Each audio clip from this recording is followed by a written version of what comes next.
Pada zaman dahulu, di sebuah kerajaan di Indonesia,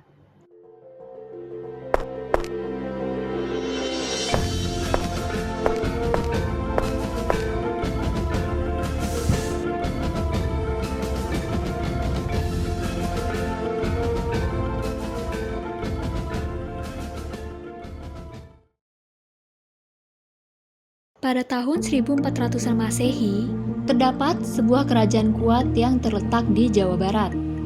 Kerajaan tersebut terbagi menjadi dua bagian, yaitu ada Kerajaan Sunda dan juga Kerajaan Galuh.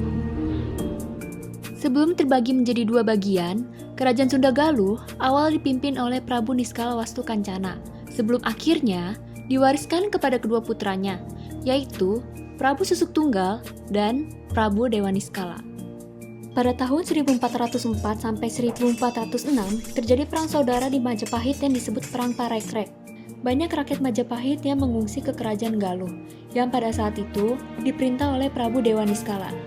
Suatu hari, Prabu Dewa Niskala memutuskan untuk mengunjungi para pengungsi dari Kerajaan Majapahit tersebut.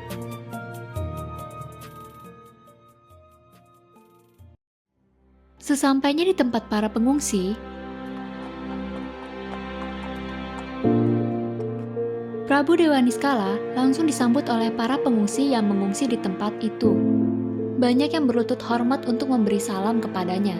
Setelah sampai di sana, seorang kepala pengungsi menawarkan untuk berkeliling menemani Prabu Dewa Niskala untuk melihat keadaan para pengungsi yang tentu saja langsung disetujui oleh Prabu Dewa Niskala.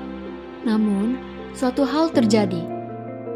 Ia mencoba menoleh dan memastikan yang ternyata salah seorang wanita pengungsi dari Majapahit yang sudah menyita perhatiannya. Ia tertegun, pipinya pun bersemu merah. Di saat tengah berbincang dengan para pengungsi yang lain, Prabu Dewa Niskala melangkah mendekati wanita tersebut. Wanita tersebut menunduk hormat dan menyapa Prabu Dewa Niskala.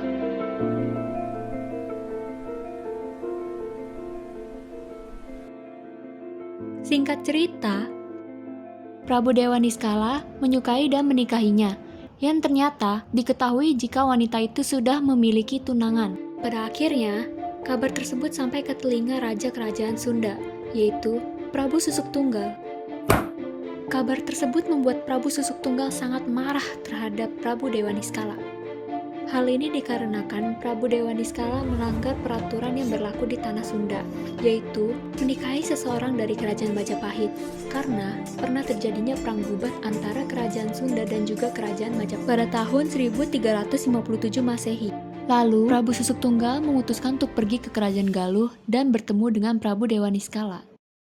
Sesampainya di Kerajaan Galuh, perdebatan pun tidak dapat dihindarkan. Prabu Susuk Tunggal beranggapan jika peraturan dilanggar oleh Prabu Dewa Niskala itu berkaitan dengan harga diri masyarakat Sunda. Sebelum ia sempat menghunuskan senjatanya, salah seorang penasihat menghentikannya dan menyarankan Prabu Susuk Tunggal untuk mendiskusikannya bersama dengan penasihat dan tetua yang lain. Pada akhirnya, para tetua dan juga penasihat dari kedua kerajaan berkumpul untuk mendiskusikan terkait masalah yang ada. Mereka berusaha mencari jalan keluar, agar kedua kerajaan tersebut tidak terpecah belah karena masalah yang sedang terjadi.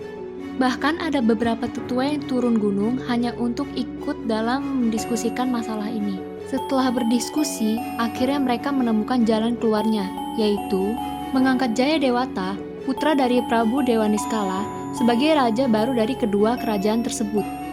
Sebagai gantinya, Prabu Susuk Tunggal dan Prabu Dewa Niskala harus turun dari tahta mereka.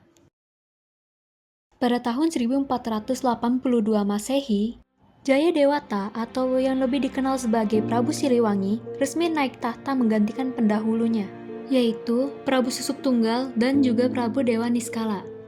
Setelah resmi naik tahta, Prabu Siliwangi menyatukan Kerajaan Sunda dan Kerajaan Galuh menjadi Kerajaan Pajajaran, yang menggambarkan kedudukan dan kekuasaan Kerajaan Sunda yang seimbang dengan kerajaan lain. Selanjutnya, di The Story of Pajajaran, Prabu Siliwangi muncul sebagai raja baru. Di bawah kepemimpinannya, rakyat Pajajaran hidup makmur dan sejahtera. Karena itu, ia menjadi sosok yang sangat dihormati sampai saat ini. Episode berikutnya, Prabu Siliwangi, sang macan Pajajaran.